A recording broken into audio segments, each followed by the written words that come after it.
KP Purnachandra ತೇಜಸ್ವಿಯವರು ಬರೆದ ಬೆಳ್ಳಂದೂರಿನ ನರಭಕ್ಷಕ ಎಂಬ ಕಾಡಿನ ಕಥೆಯ 3ನೇ ಭಾಗ ಕತ್ತಲಲ್ಲಿ ಕೇಳಿದ ಚೀತ್ಕಾರ. ಓದುತ್ತಿರುವವರು ಪ್ರತಿಭಾ ನಿರಂಜನ್. ಆತ ಹೇಳಿದ್ದು ಕೇಳಿ ನಮಗೆ ಆಶ್ಚರ್ಯವಾಯಿತು. ಹಾಡು ಹಗಲಲ್ಲಿ ನರಬಲಿ ತೆಗೆದುಕೊಂಡ ಈ ಹುಲಿಯನ್ನು ಸಂಧಿಸಲು ನಮಗೆ ಅತ್ಯಲ್ಪ ಕಾಲಾವಕಾಶವಿತ್ತಷ್ಟೇ. ಕೂಡಲೇ ನನ್ನ ರೈಫಲ್ ಅನ್ನು ಹೆಗಲ ಮೇಲೆ ಹಾಕಿಕೊಂಡು ಒಂದು ಟಾರ್ಚನ್ನು ಬೆಚ್ಚಗಿನ ಕೋಟನ್ನು ತೆಗೆದುಕೊಂಡು ಹಿಂದು ಮುಂದು ನೋಡದೆ ನಮಗೆ ಈ ವಿಷಯ ವರದಿ ಮಾಡಿದವನ ಜೊತೆಗೆ ಓಡಿದೆ. ನನ್ನ ಹಿಂದೆ ಸ್ಟ್ಯಾನ್ಲಿ ಸಹ ತನ್ನ ತೋಟ ಕೋವಿಯನ್ನು ಟಾರ್ಚನ್ನು ತೆಗೆದುಕೊಂಡು ಹಿಂಬಾಲಿಸಿದ. ಆಗ ನಾನಿನ್ನು ಈಗಿಗಿಂತ ಕೊಂಚ ಚಿಕ್ಕವನಿದ್ದೆ. ಹಾಗಾಗಿ ನಾನು ಸ್ಟ್ಯಾನ್ಲಿ ಇಬ್ಬರು ಅವನೊಡನೆ ಬಹುಬೇಗ ಅವರ ಗುಡಿಸಲುಗಳನ್ನು ತಲುಪಿದೆವು. ಆದರೆ ಏದಿಸಿರು ಇಳಿಯುವವರೆಗೂ ಸುಧಾರಿಸಿಕೊಳ್ಳಬೇಕಾಯಿತು. ಅಂತೂ ಹೆಚ್ಚು ಕಡಿಮೆ ಕೂಡಲೇ ಎನ್ನುವಂತೆ ಆ ಮನುಷ್ಯನನ್ನು ನಡುವೆ ಇಟ್ಟುಕೊಂಡು ನಾನು ಸ್ಟ್ಯಾನ್ಲಿಯು ಹುಲಿ ಆ ಮನುಷ್ಯನನ್ನು ಹಿಡಿದ ಜಾಗ ತಲುಪಿದೆವು. ಅದು ತನ್ನ ಬಲಿಯನ್ನು ತಿನ್ನುತ್ತಿರುವಾಗಲೇ ಹಿಡಿದು ಕೊಲ್ಲಬೇಕೆಂದು ದೃಢ ನಿಶ್ಚಯ ಮಾಡಿದ್ದೆವು. ಹೆಜ್ಜೆಯ ಮೇಲೆ ಹೆಜ್ಜೆ ಇಡುತ್ತಾ ನಾವು ಆ ಹುಲಿ ಮನುಷ್ಯನನ್ನು ಕೊಂದು ಎಳೆದುಕೊಂಡು ಹೋದ ಜಾಡಿನಲ್ಲಿ ಮುಂದುವರೆದೆವು. ಬಹುಶಃ ಅದು ಅವನನ್ನು ತಿನ್ನುತ್ತಿದ್ದ ಜಾಗಕ್ಕೆ ಹತ್ತಿರವಾದವೆಂದು ಕಾಣುತ್ತದೆ. ಆದರೆ ಹುಲಿ ಬಹು ಮುಂಚೆಯೇ ನಾವು ಬಳಿ ಸಾರುತ್ತಿರುವುದನ್ನು ಕಂಡುಕೊಂಡಿತೋ ಏನೋ. ನಮಗೆ ಅದು ತಿನ್ನುವ ಅಥವಾ ಮೂಳೆ ಜಗ್ಗುವ ಯಾವುದೇ ಶಬ್ದವೂ ಕೇಳಲಿಲ್ಲ. ಬಹುಶಃ ನಾವು ಆ ಗುಡಿಸಲುಗಳ ಬಳಿಗೆ ಓಡೋಡಿ ಬಂದಾಗಲೇ ಅದಕ್ಕೆ ನಮ್ಮ ಬರುವು ತಿಳಿದಿದ್ದಿರಬೇಕು. ನಾವು ಇನ್ನೂ 4-6 ಹೆಜ್ಜೆ ಮುಂದೆ ಹೋದೆವು. ಇದ್ದಕ್ಕಿದ್ದಂತೆ ಪೊದಗಳೆಡೆಯಿಂದ ಗುರ್ರನೆ ಮೆಲ್ಲಗೆ ಹುಲಿ ಗರ್ಜಿಸಿತು. ಕ್ಷಣ ಕ್ಷಣಕ್ಕೂ ಅದರ ಘರ್ಜನೆ ಸದ್ದು ಗಟ್ಟಿಯಾಯಿತು. ಅದು ಅದರ ಊಟಕ್ಕೆ ಅಡ್ಡಿಪಡಿಸಿದ ನಮ್ಮನ್ನು ಬೆದರಿಸಿ ಓಡಿಸಲು ನಿರ್ಧರಿಸಿತ್ತು. ನಾವೀಗ ಹೆದರಿ ಹಿಂದೆ ಸರಿದಿದ್ದರೆ ಅದು ಸುಮ್ಮನಾಗುತ್ತಿತ್ತು. ಆದರೆ ಮುಂದುವರೆದರೆ ನಮ್ಮ ಮೇಲೆ ಹಾರುತ್ತಿತ್ತು. ಇಲ್ಲವೇ ಇದ್ದಕ್ಕಿದ್ದಂತೆ ಅದಕ್ಕೆ ಅಧೈರ್ಯ ಉಂಟಾದರೆ ತನ್ನ ಊಟ ಬಿಟ್ಟು ಓಡಿ ಹೋಗುತ್ತಿತ್ತು. ನಾನು ಸ್ಟ್ಯಾನ್ಲಿ ಏನು ಮಾಡಬೇಕೆಂದು ತೋರದೆ ಒಂದು ಕ್ಷಣ ಅಧೀರರಾಗಿ ಮುಖ ನೋಡಿಕೊಂಡೆವು. ಅಷ್ಟರಲ್ಲಿ ಸ್ಟ್ಯಾನ್ಲಿ ನಮ್ಮನ್ನು ಕರೆತಂದಿದ್ದ ಮನುಷ್ಯನಿಗೆ ಹಿಂತಿರುಗಿ ಹೊರಟು ಹೋಗು ಎಂದು ಸಜ್ಞೆ ಮಾಡಿದ. ನಾವಿಬ್ಬರು ಭುಜಕ್ಕೆ ಭುಜ ತಾಗಿಸಿಕೊಂಡು ಕೋವಿಯನ್ನು ಸಿದ್ಧವಾಗಿಟ್ಟುಕೊಂಡು ಒಂದೊಂದೇ ಹೆಜ್ಜೆ ಮುಂದಿಡತೊಡಗಿದವು. ಹುಲಿ ನಾವು ಮುಂದುವರೆದಂತೆ ಒಂದೇ ಸಮನೆ ಭೀಕರವಾಗಿ ಗರ್ಜಿಸತೊಡಗಿತು. ಇನ್ನೇನು ನರಭಕ್ಷಕ ಪೊದಗಳಿಂದ ಹೊರ ಚಿಮ್ಮುತ್ತದೆಂದು ನಮಗೆ ಖಾತ್ರಿಯಾಯಿತು. ಈ ಕ್ಷಣ ಆ ಕ್ಷಣ ಇನ್ನೇನು ಬಂತು ಎಂದು ಕಾಯುತ್ತಾ ಒಂದೊಂದೇ ಹೆಜ್ಜೆ ಇಡುತ್ತಾ ಮುಂದುವರೆದೆವು. ಆದರೆ ಆ ಕ್ಷಣ ಬರಲೇ ಇಲ್ಲ. ಅದಕ್ಕೆ ಹೇಗೋ ಅಪಾಯದ ಮುನ್ಸೂಚನೆ ದೊರೆತಿರಬೇಕು. ನಮ್ಮ ಮೇಲೆ ಹಾರುತ್ತದೆಂದು ನಾವು ಕಾದರೆ ಅದು ತನ್ನ ವ್ಯೂಹವನ್ನೇ ಬದಲಿಸಿ ಭೀಕರವಾಗಿ ಗರ್ಜಿಸುತ್ತಾ ಪೊದಗಳೆಡೆಯಲ್ಲಿ ನಮ್ಮನ್ನು ಸುತ್ತತೊಡಗಿತು. ಪೊದೆಗಳ ಮರೆಯಿಂದ ನಮ್ಮತ್ತ ನುಗ್ಗುವ ಧೈರ್ಯ ಅದಕ್ಕೆ ಬರಲಿಲ್ಲ. ಮತ್ತೆ ಬೆದರಿಸಿ ನಮ್ಮನ್ನು ಓಡಿಸುವ ಪ್ರಯತ್ನವನ್ನೇ ಮುಂದುವರಿಸಿತು. ಅದಕ್ಕಾಗಿಯೇ 4 ದಿಕ್ಕಿನಿಂದ ಗರ್ಜಿಸುತ್ತಾ ನಮ್ಮನ್ನು ಸುತ್ತು ಬರಲು ಪ್ರಾರಂಭಿಸಿತು. ಆಗ ನನಗೊಂದು ಯೋಚನೆ ಬಂತು. ಈ ಹುಲಿ ಎಷ್ಟು ಘಾಟಿ, ಎಷ್ಟು ಹುಷಾರಿ ಎನ್ನುವುದರ ಮೇಲೆ ನನ್ನ ಉಪಾಯದ ಫಲ ನಿಂತಿತ್ತು. ಅದು ಎಂತಿದ್ದರೂ ನಾವಿಬ್ಬರೂ ಅದನ್ನು ಸಮೀಪಿಸುವುದನ್ನು ನೋಡಿತ್ತು. ಒಬ್ಬರು ಈಗ ಅದಕ್ಕೆ ಕಾಣುವಂತೆ ಹಿಂದಿರುಗಿ ಇನ್ನೊಬ್ಬರು ಆ ಮಡಿದ ಮನುಷ್ಯನ ಶರೀರದ ಬಳಿ ಹುಲ್ಲಿನಲ್ಲಿ ಒದುಕಿಕೊಂಡರೆ ಹುಲಿ ಇನ್ನೊಬ್ಬ ಇಲ್ಲೇ ಇದ್ದಾನೆಂಬುದನ್ನು ಮರೆತು ಹೊರಟು ಹೋದರೆಂದು ತಿಳಿದು ಮೆಲ್ಲಗೆ ಶವದ ಬಳಿ ಬರಬಹುದೇ? ಅಥವಾ ಇಲ್ಲೇ ಏಕಾಂಗಿಯಾಗಿ ಅಡಗಿ ಕುಳಿತವನನ್ನು ಮುಗಿಸಿ ಬಿಡೋಣ ಎಂದು ತೀರ್ಮಾನಿಸಬಹುದೇ? ಅಥವಾ ನಾವು ಮಾಡಿದ ಉಪಾಯದ ಪೂರ್ತಿ ಅರ್ಥವನ್ನು ಗ್ರಹಿಸಿ ಅದು ಪರಾರಿಯಾಗಬಹುದೇ? ಈ ಉಪಾಯದಲ್ಲಿ ತೊಂದರೆಗಳು ತುಂಬಾ ಇದ್ದವು. ಡಾಕ್ಟರ್ ಸ್ಟ್ಯಾನ್ಲಿ ಕೈಯಲ್ಲಿದ್ದುದು ಜೋಡು ನಳಿಗೆಯ ತೋಟ ಕೋವಿ ಮಾತ್ರ. ಆತನಿಗೆ ನನ್ನನ್ನು ಇಲ್ಲಿಯೇ ಬಿಟ್ಟು ನೀನು ಹಿಂತಿರುಗು ಎಂದು ಹೇಳಿದರೆ ಹುಲಿ ಆತನನ್ನು ಹಿಂಬಾಲಿಸಿ ಆತನ ಮೇಲೆರಗುವ ಸಾಧ್ಯತೆ ಇತ್ತು. ತೋಟ ಕೋವಿಯಲ್ಲಿ ಅದನ್ನು ಒಂದೇ ಏಟಿಗೆ ನೆಲ ಕುರುಳಿಸುವ ಸಾಧ್ಯತೆ ಇದೆಯೇ ಎಂದು ನನಗೆ ಅನುಮಾನ. ಅದರ ಬದಲು ಆತನನ್ನೇ ಇಲ್ಲಿರಲು ಹೇಳಿ ನಾನೇ ಹಿಂತಿರುಗಿದರೆ ಹುಲಿ ಆತನ ಮೇಲೆ ಎರಗಲೂಬಹುದು. ನಾನು ಆತನಿಗೆ ನನ್ನ ರೈಫಲ್ ಕೊಟ್ಟು ಆತನ ತೋಟ ಕೋವೆಯನ್ನು ನಾನು ತೆಗೆದುಕೊಳ್ಳಬಹುದು. ಆದರೆ ಶಿಕಾರಿದಾರರು ತಮ್ಮ ಪರಿಚಿತ ಆಯುಧಗಳಿಲ್ಲದಿದ್ದರೆ ಅದನ್ನು ದಕ್ಷತೆಯಿಂದ ಉಪಯೋಗಿಸುವುದು ಕಷ್ಟವಾಗುತ್ತದೆ. ಅದು ನರಭಕ್ಷಕನ ಜೊತೆ ಹುಡುಗಾಟವಾಡುವಂತೆಯೇ ಇರಲಿಲ್ಲ. ವಾಸ್ತವವಾಗಿ ಈ ಯೋಜನೆಗಳು ಸ್ಟ್ಯಾನ್ಲಿಯ ಮನಸ್ಸಿನಲ್ಲೂ ಇದ್ದುವೆಂದು ತೋರುತ್ತದೆ. ಆತನೇ ಅವನ ಕಡೆ ನೋಡಿದ ಕೂಡಲೇ ಪೊದೆಯೊಂದನ್ನು ತೋರಿಸಿ ನೀನು ಅದರಲ್ಲಿ ಅಡಗಿ ಕುಳಿತುಕೋ ಎನ್ನುವಂತೆ ಸಜ್ಞೆ ಮಾಡಿ ನಾನು ಹಿಂತಿರುಗುತ್ತೇನೆಂದು ಪಿಸು ಮಾತಿನಲ್ಲಿ ಹೇಳಿದ. ನನ್ನ ರೈಫಲ್ ಬೇಕೇ ಎಂದು ಸಜ್ಞೆ ಮಾಡಿದ್ದಕ್ಕೆ ಸಜ್ಞೆಯಲ್ಲೇ ಬೇಡವೆಂದು ತಿರಸ್ಕರಿಸಿದ. ಹುಲಿ ಭಯಂಕರವಾಗಿ ಗರ್ಜಿಸುತ್ತಾ ನಮಗೆ ಕಾಣಿಸಿಕೊಳ್ಳದೆ ಪೊದೆಗಳೆಡೆಯಲ್ಲಿ ನಮ್ಮನ್ನು ಸುತ್ತಿ ಬರುತ್ತಲೇ ಇತ್ತು. ನನ್ನ ಬಲಕ್ಕೆ ಒಂದು ಪೊದೆ ಮಾತ್ರ ಇತ್ತು. ಅದು ಬಿಟ್ಟು ನನಗೆ ಅಡಗಿ ಕುಳಿತುಕೊಳ್ಳಲು ಅಲ್ಲಿ ಯಾವ ಮರವಾಗಲಿ ಕಲ್ಲು ಬಂಡೆಯಾಗಲಿ ಕಾಣಲಿಲ್ಲ. ನಾನು ಮೆಲ್ಲಗೆ ಸದ್ದಾಗದಂತೆ ತುದಿಗಾಲಲ್ಲಿ ಆ ಪೊದೆಯ ಬಳಿ ಹೋಗಿ ಹುದುಗಿ ಕುಳಿತೆ. ಹುಲಿ ಕಾಡಿನೊಳಗೆ ಗರ್ಜಿಸುತ್ತಾ ನಮ್ಮ ವಿರುದ್ಧ ದಿಕ್ಕಿನವರೆಗೆ ಹೋಗುವುದನ್ನು ಕಾದಿದ್ದು ನಾನು ಸ್ಟ್ಯಾನ್ಲಿಗೆ ಹೀಗ ಹಿಂತಿರುಗಬಹುದೆಂದು ಸಂಜ್ಞೆ ಮಾಡಿದೆ. ಸ್ಟ್ಯಾನ್ಲಿ ಆ ನರಭಕ್ಷಕನಿಗೆ ನಾವು ಹಿಂತಿರುಗುತ್ತಿರುವುದು ಚೆನ್ನಾಗಿ ಅರಿವಾಗಲಿ ಎಂದೋ ಏನೋ ಕೆಮ್ಮಿ ಗಲಾಟೆ ಮಾಡುತ್ತಾ ತನಗೆ ತಾನೇ ಮಾತನಾಡಿಕೊಳ್ಳುತ್ತಾ ಹಿಂತಿರುಗಿದ. ಆತನ ಕೋವಿ ಮಾತ್ರ ಸಿದ್ಧವಾಗಿತ್ತು. ಹುಲಿ ಪೊದೆಗಳೆಡೆಯಿಂದ ಗರ್ಜಿಸುವುದು ಕೇಳುತ್ತಲೇ ಇತ್ತು. ಆದರೆ ಸ್ಟ್ಯಾನ್ಲಿ ಒಂದು ದೊಡ್ಡ ತಪ್ಪು ಮಾಡಿದ. ಅವನು ಕೆಮ್ಮುತ್ತಾ ಹಿಂದಕ್ಕೆ ಹೋಗಿದ್ದೇನೋ ಸರಿ, ಆದರೆ ಮಾತಾಡಿಕೊಂಡು ಹೋಗಬಾರದಿತ್ತು. ಹುಲಿ ಇಲ್ಲಿ ಯಾರೂ ಇಲ್ಲವೆಂದು ತಿಳಿದು ಶವದ ಹತ್ತಿರಕ್ಕೆ ಬರುವುದರ ಬದಲು ಬೇರೆ ರೀತಿಯೇ ವರ್ತಿಸಿತು. ಅದು ಇಬ್ಬರೂ ಹೋಗುತ್ತಿದ್ದಾರೆಂದೇ ತಿಳಿದು ಡಾಕ್ಟರ್ ಹಿಂದೆಯೇ ಪೊದೆಗಳಡಿಯಲ್ಲಿ ಮುಂದುವರೆಯಲಾರಂಭಿಸಿತು. ಎಲ್ಲಕ್ಕಿಂತ ದೊಡ್ಡ ತೊಂದರೆಯಾದುದೆಂದರೆ ಅದು ಕೂಡಲೇ ಗರ್ಜಿಸುವುದನ್ನು ನಿಲ್ಲಿಸಿತು. ಅದು ಪೊದೆಗಳೆಡೆಯಲ್ಲಿಯೇ ಸ್ಟ್ಯಾನ್ಲಿ ಕಡೆಗೆ ಮುಂದುವರೆಯುತ್ತಿರುವ ರೀತಿ ನೋಡಿದರೆ ಅದು ಮನದಲ್ಲೇ ಏನನ್ನು ನಿಶ್ಚಯಿಸಿತೆಂದು ತೋರುತ್ತದೆ. ಆ ನರಭಕ್ಷಕ ಏನನ್ನು ನಿಶ್ಚಯಿಸಿತ್ತೋ ಗೊತ್ತಿಲ್ಲ. ಅಂತೂ ಅದನ್ನು ಸದ್ದಿಲ್ಲದೆ ಜರುಗಿಸಬೇಕೆಂದು ಮಾತ್ರ ತೀರ್ಮಾನಿಸಿತ್ತು. ಈ ವಿಷಯ ಸ್ಟ್ಯಾನ್ಲಿಗೆ ತಿಳಿಯದೆ ಹೋದರೆ ಏನು ಗತಿ ಎಂದು ನಾನು ಚಿಂತಿಸಿದೆ. ಮೊದಲೇ ಆತನ ಬಳಿ ಇದ್ದಿದ್ದು ತೋಟ ಕೋವಿ ಮಾತ್ರ. ಈಗ ಅವನ ಹಿಂದಿನಿಂದ ಹುಲಿ ಹಾರಿದರೆ? ಈ ಯೋಚನೆ ಬಂದ ಕೂಡಲೇ ನನಗೆ ತುಂಬಾ ಚಿಂತೆಯಾಯಿತು. ನನ್ನ ಸ್ನೇಹಿತನ ಪ್ರಾಣವೇ ಇಂಥದ್ದೊಂದು ಗಂಡಾಂತರದಲ್ಲಿದೆ ಎಂದಾದ ಮೇಲೆ ನಾನು ತಣ್ಣಗೆ ಪೊದೆಯೊಳಗೆ ಕುಳಿತಿರಲು ಸಾಧ್ಯವೇ? ನಾನು ಹಿಂದೆ ಮುಂದೆ ಯೋಚಿಸದೆ ಪೊದೆಯಿಂದ ಜಿಗಿದು ಹುಲಿ ಹೋದ ದಿಕ್ಕು ಹಿಡಿದು ಹಿಂಬಾಲಿಸತೊಡಗಿದೆ. ನಾನು ಇದಕ್ಕಿಂತ ದೊಡ್ಡ ತಪ್ಪು ಮಾಡಲು ಸಾಧ್ಯವಿರಲಿಲ್ಲವೆಂದು ಈಗನಿಸುತ್ತದೆ. ಏಕೆಂದು ಹೇಳುತ್ತೇನೆ ಕೇಳಿ. ಡಾಕ್ಟರ್ ಈಗ ಹಿಂದು ಮುಂದಾಗಿ ಕೋವಿ ಸಿದ್ಧವಾಗಿ ಹಿಡಿದುಕೊಂಡು ಒಂದೊಂದೇ ಹೆಜ್ಜೆ ಹಿಮ್ಮೆಟ್ಟುತ್ತಿದ್ದಾನೆಂದು ಊಹಿಸಿಕೊಳ್ಳಿ. ಆತನಿಗೆ ನಾನು ಪೊದೆಯಿಂದ ಹೊರಬಂದು ಹುಲಿಯನ್ನು ಹಿಂಬಾಲಿಸುತ್ತಿದ್ದೇನೆಂದು ಗೊತ್ತಿಲ್ಲ. ಈಗ ಹುಲಿ ಹಠಾತ್ತಾಗಿ ಹೊರಬಂತೆಂದು ಇಟ್ಟುಕೊಳ್ಳಿ. ನಮ್ಮಿಬ್ಬರ ನಡುವೆ ಈಗ ಸ್ಟ್ಯಾನ್ಲಿ ನಿಂತಿರುವ ಜಾಗ ಸರಿಯಾಗಿ ಪೊದೆಗಳಡಿಯಲ್ಲಿ ಗೋಚರಿಸುತ್ತಿಲ್ಲ. ಆದ್ದರಿಂದ ಸ್ಟ್ಯಾನ್ಲಿಗೂ ನಾನು ಗೋಚರಿಸುತ್ತಿಲ್ಲ. ನನಗೆ ಹುಲಿಯ ನಡೆ ಗೊತ್ತಾಗುತ್ತಿರುವುದು ಅದು ಪೊದೆಗಳಡಿಯಲ್ಲಿ ನುಗ್ಗುತ್ತಾ ಮಾಡುತ್ತಿರುವ ಸದ್ದಿನಿಂದ ಮಾತ್ರ. ನನಗೂ ಸ್ಟ್ಯಾನ್ಲಿಗೂ ನಾವಿರುವ ದೂರ ದಿಕ್ಕುಗಳು ಗೊತ್ತಿಲ್ಲದೆ ಇರುವುದರಿಂದ ನಮ್ಮಿಬ್ಬರ ನಡುವಿನ ಹುಲಿಗೆ ಗುಂಡು ಹಾರಿಸುವುದು ಎಷ್ಟು ಅಪಾಯಕಾರಿ ಎಂದು ಯೋಚಿಸಿ.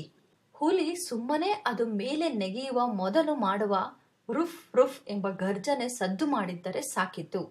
ನಾವಿಬ್ಬರು ಅದನ್ನಿನ್ನೇನು ಹಾರಿಯೇ ಬಿಡುತ್ತೆಂದು ಗುಂಡು ಹಾರಿಸಿ ಒಬ್ಬರಿಗೊಬ್ಬರು ಹೊಡೆದುಕೊಂಡು ಸತ್ತು ಇಬ್ಬರು ಹುಲಿಗೆ ಮೃಷ್ಟಾನ್ನ ಭೋಜನ ಆಗುತ್ತಿದ್ದೆವು. ನಾನು ಹುಲಿಯ ಹಿಂದೆ ಎಷ್ಟೊಂದು ಏಕಾಗ್ರತೆಯಿಂದ ಮುಂದುವರಿಯುತ್ತಿದ್ದನೆಂದರೆ ಆಗ ನನಗಿದೆಲ್ಲ ಒಳೆಯಲೇ ಇಲ್ಲ. ನಾನು ಬೆನ್ನ ಹಿಂದೆ ಹಿಂಬಾಲಿಸುತ್ತಿದ್ದೇನೆಂಬುದನ್ನು ತಿಳಿಯದೆ ಹುಲಿಯು ನನ್ನಂತೆ ಏಕಾಗ್ರತೆಯಿಂದ ಸ್ಟ್ಯಾನ್ಲಿಯನ್ನು ಹಿಂಬಾಲಿಸಿತ್ತು. ಅಷ್ಟರಲ್ಲಿ ಇದ್ದಕ್ಕಿದ್ದಂತೆ ವೇಗವಾಗಿ ಘಟನೆಗಳು ನಡೆಯತೊಡಗಿದವು. ಡಾಕ್ಟರ್ ಹಿಂದಕ್ಕೆ ಹೆಜ್ಜೆ ಇಡುತ್ತಾ ರಸ್ತೆ ತಲುಪಿದ್ದ. ಅಲ್ಲಿಯವರೆಗಿನ ಮೌನವನ್ನು ಇದ್ದಕ್ಕಿದ್ದಂತೆ ಮುರಿದು ಭಯಂಕರವಾಗಿ ಹುಲಿ ಗರ್ಜಿಸಿತು. ನಾನು ಗಡಿಬಿಡಿಯಲ್ಲಿ ಏನು ನಡೆಯುತ್ತಿದೆ ಎಂದು ಸರಿಯಾಗಿ ಗ್ರಹಿಸಲಾಗಲಿಲ್ಲ. ಹುಲಿ ನನ್ನ ಮೇಲೆ ನೆಗೆಯಿತೋ ಅಥವಾ ಡಾಕ್ಟರ್ ಮೇಲೆ ನೆಗೆಯಿತೋ ಎಂದು ಕಕ್ಕಾಬಿಕ್ಕಿಯಾಗಿ ನೋಡಿದೆ. ಕಾಡೆಲ್ಲ ನೆಲವೆಲ್ಲ ಅಕ್ಷರಶಃ ನಡುಗುವಂತೆ ಹುಲಿ ಗರ್ಜಿಸಿತ್ತು. ಅಷ್ಟರಲ್ಲಿ ಡಾಕ್ಟರ್ ಕೋವಿ ಡಮಾರ್ ಎಂದಿದ್ದು ಕೇಳಿಸಿತು. ಆತನ ಎಲ್ಜಿ ತೋಟದ 6 ಗುಂಡುಗಳಲ್ಲಿ ಹಲವು ನನ್ನ ಪಕ್ಕದಲ್ಲೇ ಗಿಡ ಮರಗಳನ್ನು ಚಟಪಟ ಮುರಿದುಕೊಂಡು ನುಗ್ಗಿದ್ದು ಕೇಳಿಸಿತು. ಕೋವಿಯ ಸದ್ದಿನಿಂದ ಭೀತಿಗೊಂಡ ಹುಲಿ ಮಿಂಚಿನ ವೇಗದಲ್ಲಿ ಹಿಂದೆಗೆದು ನನ್ನ ಕಡೆಗೆ ಓಡಿ ಬರುತ್ತಿರುವುದು ಕಂಡಿತು. ನನಗೆ ಸಮಯವೇ ಇರಲಿಲ್ಲ. ಗಡಿಬಿಡಿಯಲ್ಲಿ ಚಕ್ಕನೆ ರೈಫಲ್ ಎತ್ತಿ ಹುಲಿಗೆ ಗುಂಡು ಹಾರಿಸಿದೆ. ಕೆಲವು ನಿಮಿಷಗಳ ಅನಂತರ ಸ್ಟ್ಯಾನ್ಲಿ ನನಗೆ ಹೇಳಿದ, ನನ್ನ ಬಂದೂಕಿನಿಂದ ಹೊರಟ ಗುಂಡು ಆತನ ತಲೆಯ ನೆತ್ತಿಯನ್ನು ಸವರಿಕೊಂಡಂತೆ ಹೋಯ್ತಂತೆ. ಸ್ಟ್ಯಾನ್ಲಿಯದು ಬೊಕ್ಕ ತಲೆಯಾದ್ದರಿಂದ ಅವನ ಕೂದಲಿಗೆ ಬೆಂಕಿ ಹತ್ತಿಕೊಳ್ಳಲಿಲ್ಲ.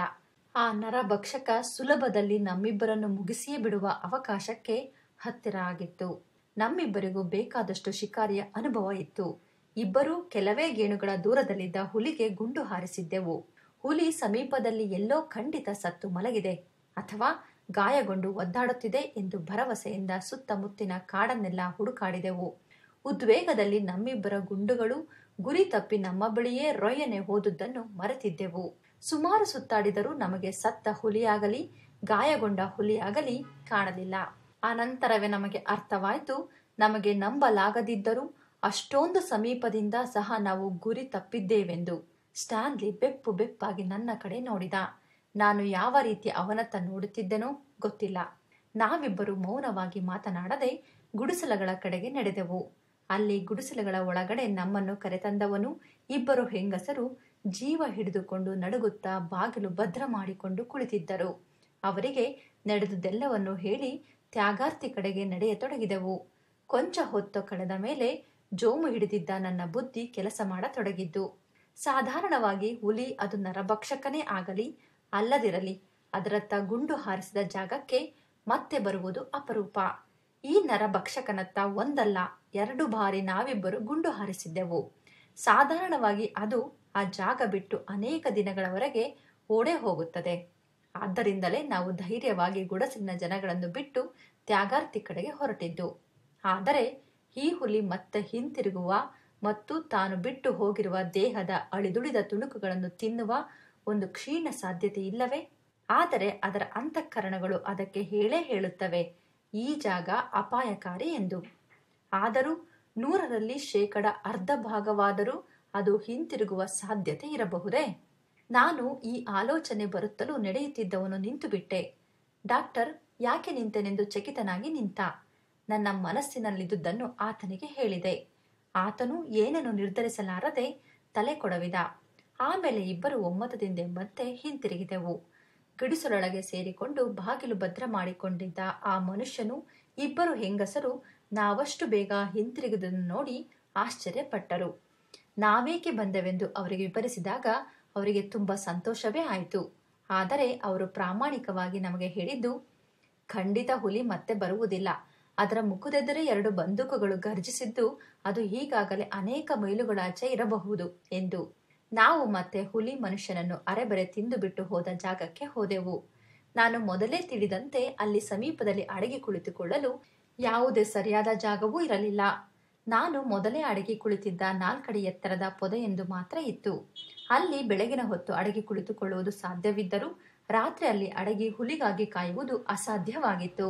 ರಾತ್ರಿ ಹುಲಿಗಳಿಗೆ ಕಣ್ಣು ತುಂಬಾ ಚೆನ್ನಾಗಿ ಕಾಣುವುದರಿಂದ ಸತ್ತವನನ್ನು ತಿನ್ನಲು ಬರುವ ಹುಲಿಗೆ ನಾನು ಸುಲಭವಾಗಿ ಗೋಚರವಾಗುತ್ತಿದ್ದೆ. ಹುಲಿಗೆ ಗುಂಡು ಹೊಡೆದು ನಾವು ಎದುರಿಸಿರುವುದರಿಂದ ಅದು ಈ ಬಾರಿ ಅತ್ಯಂತ ಜಾಗರೂಕತೆಯಿಂದ ಕೊಂಚವೂ ಸದ್ದು ಮಾಡದೆ ನನಗೆ ಏನು ಮಾಡಿದರೂ ಗೊತ್ತಾಗದಂತೆ ಬರುತ್ತದೆನ್ನುವುದರಲ್ಲಿ ಸಂಶಯವೇ ಇರಲಿಲ್ಲ. ಕೊನೆಯದಾಗಿ ಅಲ್ಲಿ ಒಂದು ಮಚಾನು ಕಟ್ಟಿ ಕುಳಿತುಕೊಳ್ಳಲು ಸಮೀಪದಲ್ಲಿ ಯಾವುದೇ ದೊಡ್ಡ ಮರವೂ ಇರಲಿಲ್ಲ.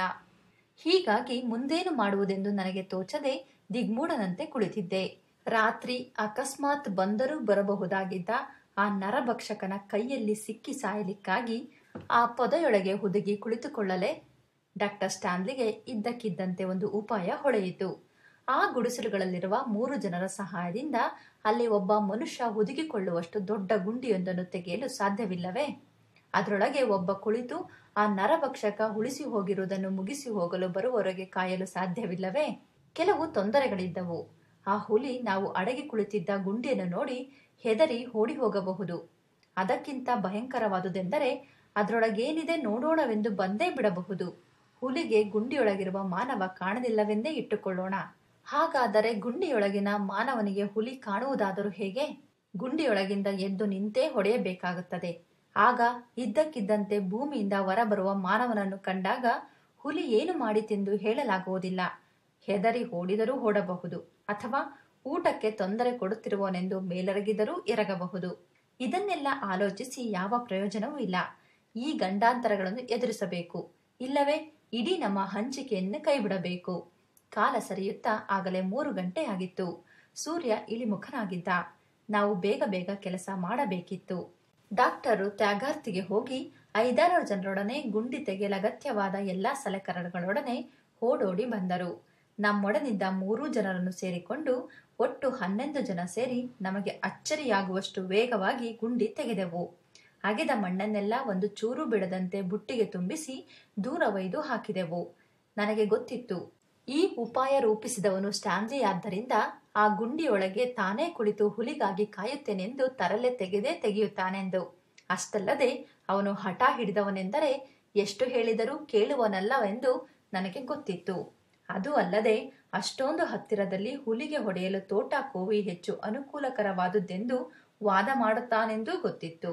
ಆದ್ದರಿಂದ ನನ್ನ ಪಾಡಿಗೆ ನಾನು ತ್ಯಾಗಾರ್ತಿಗೆ ಹೋಗಿ ರಾತ್ರಿ ಕಳೆಯಬೇಕಾಗಬಹುದೆಂದು ಮನದಲ್ಲೇ ನಾನು ಸಿದ್ಧನಾಗಿದ್ದೆ.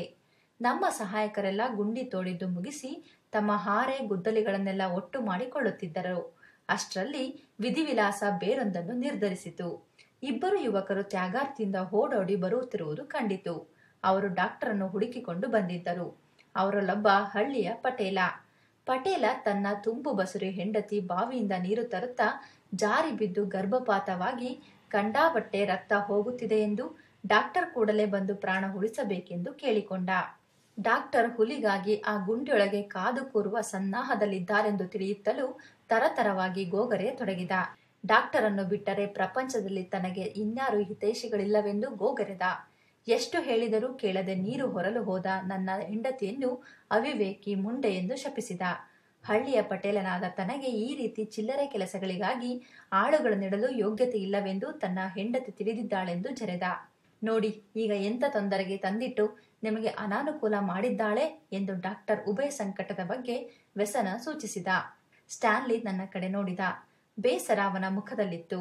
ನನ್ನ ಕೈ ಹಿಡಿದು ಗುಡ್ ಲಕ್ ಅಂಡರ್ಸನ್ ಎಂದು ಹೇಳಿದ. ಕೆಲವು ಕ್ಷಣಗಳೊಳಗೆ ಪಟೇಲ, ಆಳುಗಳು, ಸ್ಟ್ಯಾನ್ಲಿ ಎಲ್ಲ ಹೊರಟು ಹೋದರು. ನಾನೊಬ್ಬನೇ ಏಕಾಂಗಿಯಾಗಿ ನಿಂತೆ. ಅಕ್ಕಪಕ್ಕ ಸತ್ತ ಮನುಷ್ಯ ಕೈಕಾಲು ತಲೆಗಳು ಚೆಲ್ಲಾಪಿಲ್ಲಿಯಾಗಿ ಬಿದ್ದಿದ್ದವು. ಕತ್ತಲು ಕವಿಯುತ್ತಿತ್ತು. ಹಕ್ಕಿಗಳ ಸದ್ದು ಅಡಗಿತು.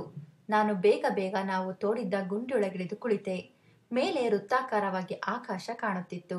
ಹುಲಿ ಹೊಡೆಯುವ ಉತ್ಸಾಹದಲ್ಲಿ ನಮ್ಮ ಉಪಾಯದ ಆಗು ಹೋಗುಗಳನ್ನು ನಾನು ಪರಿಗಣಿಸಿರಲಿಲ್ಲ. ಆ ಗುಂಡಿಯೊಳಗೆ ಎಷ್ಟೊಂದು ಬೆಚ್ಚಗಿತ್ತೆಂದರೆ ಕೆಲವೇ ನಿಮಿಷಗಳೊಳಗೆ ಸೆಖೆಯಾಗಿ ಬೆವರು ಹರಿಯಿತು. ಜೊತೆಗೆ ಗಾಳಿಯ ಚಲನೆ ಕೊಂಚವೂ ಇಲ್ಲದ್ದರಿಂದ ಉಸಿರು ಕಟ್ಟಿದಂತಾಗುತ್ತಿತ್ತು. ಗುಂಡಿಯೊಳಗೆ ಎಷ್ಟೊಂದು ನಿಶಬ್ದವಾಗಿತ್ತೆಂದರೆ ಸತ್ತಂತೆ ಗೋರಿಯಲ್ಲಿದ್ದಂತೆ ಭಾಸವಾಗುತ್ತಿತ್ತು. ಕತ್ತಲಾದೊಡನೆ ದೂರದಲ್ಲಿ ಗೊತ್ತು ಕೂರಲು ಹೋಗುವ ಕಾಡು ಕೋಳಿಗಳ ಕೂಗು ಕೇಳಿಸಿತು. ಆ ಗುಂಡಿಯೊಳಗೆ ಕುಳಿತರೆ ನರಭಕ್ಷಕನ ಆಗಮನದ ಸದ್ದು ಕೇಳುವುದಾದರೂ ಹೇಗೆಂದು ನನಗೆ ಚಿಂತೆಯಾಯಿತು. ಗಾಬರಿಗೊಂಡಿದ್ದ ಹುಲಿ ಮತ್ತೆ ಹಿಂತಿರುಗುವುದೇ ಅಸಂಭವವೆಂದು ಸಂಶಯವಾಯಿತು. ಕತ್ತಲಾಯಿತು. ನಾನು ಕುಳಿತಿದ್ದ ಗುಂಡಿಯ ಮೇಲೆ ಎಂಥದ್ದೋ ಕರಿಯ ಆಕೃತಿ ರೆಕ್ಕೆ ಬಡಿದುಕೊಂಡು ಹಾರಿತು. ಬಹುಶಃ ಕುರುಡುಗಪ್ಪಟ ಹಕ್ಕಿ ಇರಬೇಕು. ಹುಲಿ ತಿಂದು ಉಳಿದಿದ್ದ ಉಚ್ಚಿಷ್ಟಕ್ಕೆ ಅನೇಕನೇಕ ಹುಳ ಹುಪ್ಪಟೆಗಳು ಮುತ್ತುತ್ತದರಿಂದ ಅವುಗಳ ಬೇಟೆಗಾಗಿ ಕುರುಡುಗಪ್ಪಟ ಬಂದಿರಬೇಕು. ಮಾಂಸಕ್ಕೆ ಮುತ್ತುತ್ತಿದ್ದ ನೊಣಗಳ ಗುಯ್ ಎನ್ನುವ ಸದ್ದು ನನಗೆ ಕೇಳುತ್ತಿತ್ತು. ಆಗಲೇ ವಾಸನೆ ಒಡೆಯುತ್ತಿದ್ದ ಶರೀರದ ಅವಶೇಷಗಳಿಂದ ವಾಸನೆ ಎದ್ದು ಗುಂಡಿಯೊಳಗೆ ಕವಿದಂತೆನಿಸಿತು. ನರಭಕ್ಷಕ ಬರುತ್ತದೆಯೇ? ಬಂದು ತಿನ್ನತೊಡಗಿದರೆ ನಾನು ಪತ್ತೆ ಮಾಡುವುದು ಹೇಗೆ? ಅಥವಾ ಇಲ್ಲೇನೋ ಬದಲಾವಣೆ ಸಂಭವಿಸಿದೆ ಎಂದು ದೂರದ ಪೊದೆಯೊಳಗೆ ಕುಳಿತು ವೀಕ್ಷಿಸುತ್ತದೆಯೇ? ಅದು ಈಗಲೇ ಆ ಗುಂಡಿಯೊಳಗೆ ತನ್ನ ಪರಮಶತ್ರು ಒಬ್ಬ ಅಡಗಿ ಕುಳಿತಿದ್ದಾನೆಂದು ತಿಳಿದಿಲ್ಲವೇ? ಇವನನ್ನು ಮುಗಿಸಲು ಇದಕ್ಕಿಂತ ಒಳ್ಳೆಯ ಸುಸಂದರ್ಭ ಇಲ್ಲೆಂದು ಭಾವಿಸುವುದಿಲ್ಲವೇ? ಸಂಶಯಗಳು ನೂರಾರು ಪ್ರಶ್ನೆಗಳ ರೂಪದಲ್ಲಿ ತಲೆಯೊಳಗೆ ಸುಳಿದಾಡಿದವು. ಪಟೇಲನ ಹೆಂಡತಿಯನ್ನುಳಿಸಲು ಡಾಕ್ಟರ್ಗೆ ಸಾಧ್ಯವಾಯಿತೆ ಎಂದು ಯೋಚಿಸಿದೆ. ಹುಲಿಯ ಬಗ್ಗೆ ಯೋಚಿಸುವುದೇಕೋ ತೀರಾ ಕಳವಳಕಾರವಾಗಿ ಕಾಣಿಸಿತು. ಆ ಕ್ಷಣ ನನಗೇನೋ ಸದ್ದು ಕೇಳಿಸಿದಂತಾಯಿತು. ಗಟ್ಟಿಯಾಗಿ ಉಸಿರಾಡುವ ಸದ್ದು. ನನ್ನನ್ನು ಗುಂಡಿಯಿಂದ ಹೊರಗೆಳೆದು ಮುಗಿಸಲು ಮೆಲ್ಲಗೆ ನೆಲದ ಮೇಲೆ ತೆವಳುತ್ತಾ ಹತ್ತಿರವಾಗುತ್ತಿದೆ. ಮೆಲ್ಲಗೆ ನನ್ನ ರೈಫಲ್ ಅನ್ನು ಕೈಗೆತ್ತಿಕೊಂಡೆ. ರೈಫಲ್ ಹಿಡಿದಾಗ ಒಂದು ಬಗೆಯ ಧೈರ್ಯ ಮೂಡಿತು. ಸದ್ದು ಕೆಲವು ಕಾಲ ನಿಂತಿತು. ಅನಂತರ ಇದ್ದಕ್ಕಿದ್ದಂತೆ ಕೆಸ್ ಎಂದು ಶಬ್ದ. ಯಾವುದಾದರೂ ಚಿರತೆ ಮಾಂಸದ ವಾಸನೆ ಹಿಡಿದು ಬಂತೆ. ಹುಲಿಗಳ ಕಾಟದಿಂದಾಗಿ ಚಿರತೆಗಳು ಆ ಪ್ರದೇಶದಲ್ಲಿ ನಶಿಸಿ ಹೋಗಿದ್ದವೆಂದು ನಾನು ನಿಮಗೆ ಮೊದಲೇ ಹೇಳಿದ್ದನಲ್ಲ. ಆದರೂ ಒಂದೆರಡು ಚಿರತೆಗಳು ಹುಲಿಗಳ ಕಣ್ತಪ್ಪಿಸಿ ಓಡಾಡಿಕೊಂಡಿದ್ದವೂ ಇರಬಹುದು. ಈ ಉಸಿರಾಟದ ಶಬ್ದ ಮತ್ತು ಕೆಸ್ ಎನ್ನುವ ಶಬ್ದ ಖಂಡಿತವಾಗಿ ಇಂಥ ಯಾವುದೋ ಚಿರತೆಯಿಂದಲೇ ಬಂದಿರಬೇಕು. ಅನಂತರ ಕೆಲವು ಕಾಲ ಯಾವ ಶಬ್ದವೂ ಕೇಳಲಿಲ್ಲ. ಆಮೇಲೆ ಇದ್ದಕ್ಕಿದ್ದಂತೆ ನನ್ನ ತಲೆ ಮೇಲೆ ಏನೋ ತೆವಡಿದ ಸದ್ದು. ಏನಿದು? ಯಾವುದಾದರೂ ಹಾವು ಇರಬಹುದೇ? ಕಾಡಿನ ಆ ಭಾಗದಲ್ಲಿ ಹೆಬ್ಬಾವುಗಳು ಸಹ ಇದ್ದವು. ತಲೆ ಎತ್ತಿ ನೋಡಿದೆ. ನನ್ನ ತಲೆ ಮೇಲಿನ ವೃತ್ತಾಕಾರದ ಆಕಾಶದಲ್ಲಿ 2 ನಕ್ಷತ್ರಗಳು ಮಿನುಗುತ್ತಿದ್ದವು. ಅಷ್ಟರಲ್ಲಿ ಮತ್ತೆ ಸದ್ದು. ಈ ಸಾರಿ ಮಾಂಸ ಹರಿಯುವ, ಮೂಳೆಗಳನ್ನು ಮುರಿಯುವ ಲಟಲಟ ಸದ್ದು. ಓಹೋ, ನರಭಕ್ಷಕ ಬಂದಿದೆ. ಅದರ ಊಟ ಸಾಗಿದೆ. ಆಮೇಲೆ ಅದರೊಡನೆ ಇನ್ನೊಂದು ಹುಲಿ ಇದೆಯೇ? ಅಥವಾ ಈ ನರಭಕ್ಷಕನೇ ಮರಿಗಳಿರುವ ಹೆಣ್ಣು ಹುಲಿಯೇ? ಏಕೆಂದರೆ ಇನ್ನೊಂದು ಹುಲಿಗೆ ಎಚ್ಚರಿಕೆ ಕೊಡುವಂತೆ ಗರ್ ಗುರ್ ಎಂದು ಹುಲಿ ಸದ್ದು ಮಾಡುತ್ತಿತ್ತು. ತಾಯಿ ಹುಲಿ ಮರಿಗಳ ಮೇಲಿನ ಮಮತೆಯಿಂದ ಅವುಗಳಿಗಾಗಿ ಪ್ರಾಣ ಕೊಡಲು ಸಿದ್ಧವಾಗಿರುತ್ತದಾದರೂ ಊಟದ ವಿಷಯದಲ್ಲಿ ಮಾತ್ರ ಯಾರ ಅಡ್ಡಿಯನ್ನು ಸಹಿಸದಿರುವುದು ಅವುಗಳ ಪ್ರವೃತ್ತಿ. ಹುಲಿ ಮತ್ತೆ ಬಲವಾಗಿ ಗುರುಗುಟ್ಟತೊಡಗಿತು. ನನಗೆ ಅಲ್ಲಿ ಒಂದಕ್ಕಿಂತ ಹೆಚ್ಚು ಹುಲಿಗಳಿದ್ದಾವೆನ್ನುವುದು ಮಾತ್ರ ಖಾತ್ರಿಯಾಯಿತು. ಮರಿಗಳಿರಬಹುದು ಅಥವಾ ನರಭಕ್ಷಕನ ಜೊತೆಗಾರನಿರಬಹುದು. ಈ ಹುಲಿಯನ್ನು ಹೊಡೆಯಲು ಹಂಚಿಕೆ ಹಾಕಿದಾಗ ಈ ಅಪಾಯಕಾರಿ ಸಾಧ್ಯತೆಯನ್ನು ನಾನು ಲೆಕ್ಕ ಹಾಕಿರಲೇ ಇಲ್ಲ. ಈಗೇನು ಮಾಡುವುದು? ನಾನೀಗ ಈ ನರಭಕ್ಷಕನಿಗೆ ಗುಂಡು ಹಾರಿಸುವ ಮೊದಲು ಅದು ಎಲ್ಲಿದೆ ಎಂದು ತಿಳಿಯಬೇಕು. ಎಂದರೆ ಕೊಂಚವಾದರೂ ತಲೆ ಎತ್ತಿ ನೋಡಬೇಕು. ಆಮೇಲೆ ಕೋವಿಯನ್ನು ಗುಂಡಿಯೊಳಗಿಂದ ಹೊರತೆಗೆದು ಮೇಲೆತ್ತಿ ಗುರಿ ಹಿಡಿಯಬೇಕು. ಇಷ್ಟನ್ನೂ ಹುಲಿಯ ಗಮನ ಸೆಳೆಯದಂತೆ ಮಾಡಲು ಸಾಧ್ಯವೇ? ಇಷ್ಟಾದ ಮೇಲೂ ಇರುವ ಸಮಸ್ಯೆ ಎಂದರೆ ಅಲ್ಲಿ ಇನ್ನೊಂದು ಹುಲಿಗಾದರೂ ನಾನು ಕಾಣುವುದಿಲ್ಲವೇ? ಎರಡೂ ನನ್ನಿಂದ ವಿರುದ್ಧ ದಿಕ್ಕಿನಲ್ಲೇ ನೋಡುತ್ತಾ ಕುಳಿತಿರುವ ಗ್ಯಾರಂಟಿ ಆದರೂ ಏನು? ಹಾಗಾದರೆ ನಾನು ಸುಮ್ಮನೆ ಒಳಗೆ ಸದ್ದಿಲ್ಲದೆ ಕುಳಿತು ಬಿಡಲೇ? ಅವು ತಮ್ಮ ಊಟ ಮುಗಿಸಿ ಹೊರಟು ಹೋದ ಮೇಲೆ ಮತ್ತೆ ಬೇರೆಲ್ಲಾದರೂ ಅವುಗಳನ್ನು ಶಿಕಾರಿ ಮಾಡಿದ್ರಾಯ್ತು. ಆದರೆ ನರಭಕ್ಷಕನನ್ನು ಕೊಲ್ಲಲೆಂದೇ ಇಲ್ಲಿ ಬಂದು ಕುಳಿತು ಅವಕಾಶ ಕಾಲಬುಡಕ್ಕೆ ಬಂದಾಗ ತೆಪ್ಪಗಿದ್ದು ಅವುಗಳನ್ನು ಕ್ಷೇಮವಾಗಿ ಕಳಿಸುವುದೆಂದರೇನು? ನಾಳೆ ಸ್ಟ್ಯಾನ್ಲಿ ಮತ್ತು ಹಳ್ಳಿಯವರು ಬಂದಾಗ ಏನೆಂದುಕೊಳ್ಳುತ್ತಾರೆ? ಏನಾದರಾಗಲಿ, ಚಿಂತಿಸಿ ಫಲವಿಲ್ಲ. ಒಂದೊಂದೇ ಇಂಚಿನಂತೆ ನಿಧಾನವಾಗಿ ಮೇಲೇಳತೊಡಗಿದೆ. ಕೊಂಚವೂ ಸದ್ದು ಮಾಡದೆ ಅತ್ಯಂತ ನಿಧಾನವಾಗಿ ಮೇಲೇಳುವ ಕಷ್ಟ ನೀವು ಮಾಡಿ ನೋಡಿದಾಗಲೇ ಗೊತ್ತಾಗುವುದು. ಹೇಳಿ ಪ್ರಯೋಜನವಿಲ್ಲ. ಅತ್ತ ಹುಲಿ ತನ್ನ ಭೋಜನ ಮುಂದುವರಿಸಿಯೇ ಇತ್ತು. ಲಟಲಟ ಮೂಳೆ ಜಗಿಯುತ್ತಾ ಆಗೀಗ ಗುರ್ ಗುರ್ ಎಂದು ಇನ್ನೊಂದನ್ನು ಬೆದರಿಸುತ್ತಾ ಊಟ ಸಾಗಿತ್ತು. ಕಾಲ ಸರಿಯಿತು. ನನ್ನ ಕಾಲು ಕೈಗಳ ಮೇಲೆ ಬೀಳುವ ಒತ್ತಡ ಅತಿಯಾಯಿತು. ನನ್ನ ತಲೆ ನೆಲಮಟ್ಟಕ್ಕೆ ಹತ್ತಿರವಾಗುತ್ತಿದ್ದಂತೆ ಹುಲಿಯ ಗಲಾಟೆ ಜೋರಾಗಿ ಕೇಳಿಸಿತು. ಕೈಗಳು ಕಾಲುಗಳು ಸುಸ್ತಾಗಿ ನಡುಗಲು ಶುರುವಾಯಿತು. ಹುಲಿ ನನ್ನನ್ನು ನೋಡುವುದಕ್ಕೆ ಮೊದಲೇ ನಾನೇ ತಲೆ ಎತ್ತಿ ಹುಲಿಯನ್ನು ನೋಡುವುದು ಒಳ್ಳೆಯದಲ್ಲವೇ? ನಾನು ಚಕ್ಕನೆ ಭೂಮಟ್ಟಕ್ಕೆ ತಲೆ ಎತ್ತಿ ಕಣ್ಣು ಹರಿಸಿದೆ. ನನ್ನ ಕಣ್ಣು ಮುಂದೆ ಒಂದು ಭಯಾನಕ ದೃಶ್ಯ ಇತ್ತು. ಗುಂಡಿಯೊಳಗಿನ ಕತ್ತಲಲ್ಲಿ ಕುಳಿತಿದ್ದರಿಂದ ನನ್ನ ಕಣ್ಣುಗಳು ಕತ್ತಲಿಗೆ ಚೆನ್ನಾಗಿ ಹೊಂದಿಕೊಂಡಿದ್ದವು. ಹೊರಗಿನ ಗಿಡ ಬಳ್ಳಿ ಪೊದೆಗಳೆಲ್ಲ ಅಸ್ಪಷ್ಟವಾಗಿ ಕಾಣುತ್ತಿದ್ದವು. ನನ್ನಿಂದ ಕೆಲವೇ ಅಡಿಗಳ ದೂರದಲ್ಲಿ ಬೃಹದಾಕಾರದ ಹುಲಿಯ ಆಕೃತಿಯೊಂದು ನನ್ನ ಕಡೆಗೆ ಬೆನ್ನು ಮಾಡಿಕೊಂಡು ಮೂಳೆ ಜಗಿಯುತ್ತಾ ಇತ್ತು. ಅದಕ್ಕಿಂತ ಕೊಂಚ ದೂರದಲ್ಲಿ ಈ ಹುಲಿಯಿಂದ ಕೆಲವು ಗಜ ಆಚೆ ಇನ್ನೊಂದು ಹುಲಿ ಅದೇ ರೀತಿ ಮೈಚಾಚಿ ಈ ಹುಲಿ ಊಟ ಮುಗಿಸುವುದನ್ನೇ ಕಾಯುತ್ತಾ ಕುಳಿತಿತ್ತು. ನರಭಕ್ಷಕನ ಎದುರು ಕುಳಿತಿದ್ದ ಹುಲಿಯ ಮುಖ ನೇರವಾಗಿ ನನ್ನ ಕಡೆಗೇ ಇತ್ತು. ನನ್ನನ್ನು ನೋಡಿದ್ದೇ ಅಚ್ಚರಿಯ ಗರ್ಜನೆಯೊಂದನ್ನು ಮಾಡುತ್ತಾ ನನ್ನ ಎದುರಿನ ಹುಲಿ ಎದ್ದು ನಿಂತಿತು. ನಾನು ಚಂಗನೆ ಗುಂಡಿಯೊಳಗೆ ಮತ್ತೆ ಹುದುಗಿ ರೈಫಲ್ ತೆಗೆದುಕೊಂಡು ಒಳಗೆ ಸಿದ್ಧನಾದೆ. ಇನ್ನೇನು, ಎರಡು ಹುಲಿಗಳು ಗುಂಡಿಯ ಬಾಯಿಯತ್ತ ನುಗ್ಗುತ್ತವೆಂದು ಯೋಚಿಸಿದೆ. ನನಗೆ ಎದ್ದು ಹುಲಿಗೆ ಹೊಡೆಯಲೋ ಅಥವಾ ಅವೇ ದಾಳಿ ಮಾಡುವುದನ್ನು ಕಾಯಲೋ ಗೊತ್ತಾಗಲಿಲ್ಲ. ಆದರೆ ಆದದ್ದೇ ಬೇರೆ. ನನ್ನ ಕಡೆಗೆ ಬೆನ್ನು ಮಾಡಿ ಕುಳಿತಿದ್ದ ನರಭಕ್ಷಕ ತನ್ನೆದುರಿನ ಹುಲಿ ಗರ್ಜಿಸುತ್ತಾ ಎದ್ದುದನ್ನು ನೋಡಿ ತನ್ನ ಊಟ ನೋಡಿ ಅದು ತಾಳ್ಮೆ ಕಳೆದುಕೊಂಡಿತೆಂದು ಭಾವಿಸಿತು. ಎದುರಿನ ಹುಲಿ ಗರ್ಜಿಸುತ್ತಿದ್ದಂತೆಯೇ ಇನ್ನೊಂದು ಹುಲಿಯ ಗರ್ಜನೆಯೂ ಪ್ರಾರಂಭವಾಯಿತು. ನನ್ನ ತಲೆಯ ಮೇಲೆ ಎರಡು ಅಗಾಧ ಶರೀರಗಳು ಒಂದರೊಡನೊಂದು ಸೆಣಸಾಡುವ ಉರುಳಾಡುವ ಸದ್ದು ಕೇಳಿಸಿತು. ನನಗದೇ ಸುಸ್ಸಮಯ. ಕಚ್ಚಾಡುವ ಹುಲಿಗಳು ನನ್ನನ್ನು ಗಮನಿಸುವ ಸಂಭವ ಕಡಿಮೆ ಎಂದು ಭಾವಿಸಿದೆ. ನಾನು ರೈಫಲ್ ಅನ್ನು ಸಿದ್ಧವಾಗಿಟ್ಟುಕೊಂಡು ಗುಂಡಿಯೊಳಗೆ ನಿಂತುಕೊಂಡೆ. ಒಂದು ಕ್ಷಣ ಅಲ್ಲಿ ನನಗೇನೂ ಕಾಣದುದರಿಂದ ನನಗೇನೂ ಮಾಡಲಾಗಲಿಲ್ಲ. ಎರಡೂ ಹುಲಿಗಳ ಕಾದಾಟದಿಂದ ಅಲ್ಲಿ ಸಾಕಷ್ಟು ಧೂಳೆದ್ದಿತ್ತು. ಆದರೆ ಎರಡೂ ಹುಲಿಗಳು ಅಲ್ಲಿ ಕಾಣಲಿಲ್ಲ. ಕಾಡಿನೊಳಗೂ ಅವು ಕಾದಾಡಿಕೊಳ್ಳುವ ಸದ್ದು ಕೇಳಲಿಲ್ಲ. ನನಗೆ ಅರ್ಥವಾಗಲಿಲ್ಲ. ಬಹುಶಃ ಎರಡನೇ ಹುಲಿ ಏನಾದರೂ ಮೊದಲನೇ ಹುಲಿಯನ್ನು ಅಟ್ಟಿಸಿಕೊಂಡು ಹೋಯಿತೆ? ಹಾಗಿದ್ದರೆ ನರಭಕ್ಷಕ ಹಿಂತಿರುಗಿ ಊಟ ಮುಗಿಸಲು ಬರಬಹುದಲ್ಲವೇ? ಮತ್ತೆ ಗುಂಡಿಯೊಳಗೆ ಹುದುಗಿ ಕುಳಿತೆ. ನಾನು ಗುಂಡಿಯೊಳಗೆ ಕಾಯುತ್ತಾ ಕುಳಿತು ಸುಮಾರು ಹೊತ್ತಾಗಿರಬಹುದು. ಇದ್ದಕ್ಕಿದ್ದಂತೆ ರಕ್ತ ಹೆಪ್ಪುಗಟ್ಟಿಸುವಂತೆ ಮನುಷ್ಯರ ಆರ್ತನಾದವೊಂದು ಕತ್ತಲ ಏಕಾಂತದಲ್ಲಿ ಕಿವಿಗೆ ಬಿತ್ತು. ಆರ್ತನಾದ ತಾರಸ್ವರಕ್ಕೆ ಏರುತ್ತಾ ಏರುತ್ತಾ ಉಸಿರು ಕಟ್ಟಿದಂತೆ ಗೊರಗೊರ ಸದ್ದಾಗಿ ಅನಂತರ ಮೆಲ್ಲಗೆ ನಿಲ್ಲತೊಡಗಿತು. ಅಷ್ಟರಲ್ಲಿ ಇನ್ನೊಂದೆರಡು ಚೀತ್ಕಾರಗಳು, ಕೂಗಾಟಗಳು ಗಾಬರಿಗೊಳಿಸುವಂತೆ ಕೇಳಿದವು. ಗುಡಿಸಲುಗಳ ಕಡೆಯಿಂದ ಈ ಚೀತ್ಕಾರಗಳು ಕೇಳಿ ಬಂದಂತಾಯಿತು. ಮತ್ತೆ ಅಯ್ಯಯ್ಯೋ ಕಾಪಾಡಿ ಎಂದು ಜೋಡಿ ಧ್ವನಿಗಳು ಕೂಗಿದವು. ನಾನು ಸ್ತಂಭೀಭೂತನಾದೆ. ಏನು ಮಾಡುವುದೆಂದು ನನಗೆ ದಿಕ್ಕೇ ತೋರಲಿಲ್ಲ. ಇಲ್ಲಿಗೆ ಕೆ.ಪಿ. ಪೂರ್ಣಚಂದ್ರ ತೇಜಸ್ವಿಯವರು ಬರೆದ ಬೆಳ್ಳಂದೂರಿನ ನರಭಕ್ಷಕ ಎಂಬ ಕಾಡಿನ ಕಥೆಯ 3ನೇ ಭಾಗ ಕತ್ತಲಲ್ಲಿ ಕೇಳಿದ ಚೀತ್ಕಾರ ಮುಕ್ತಾಯವಾಯಿತು. ಓದಿದವರು ಪ್ರತಿಭಾ ನಿರಂಜನ್. ಮೈ ನವಿರೇಳಿಸುವ ಕುತೂಹಲಭರಿತವಾದಂತಹ ಇನ್ನೂ ಅನೇಕ ಕಥೆಗಳನ್ನು ಕೇಳುವ ಇಚ್ಛೆ ನಿಮಗಿದ್ದಲ್ಲಿ ಸಂಪರ್ಕಿಸಿ. ಜಾಲತಾಣ ಕಥಾಗುಚ್ಛ.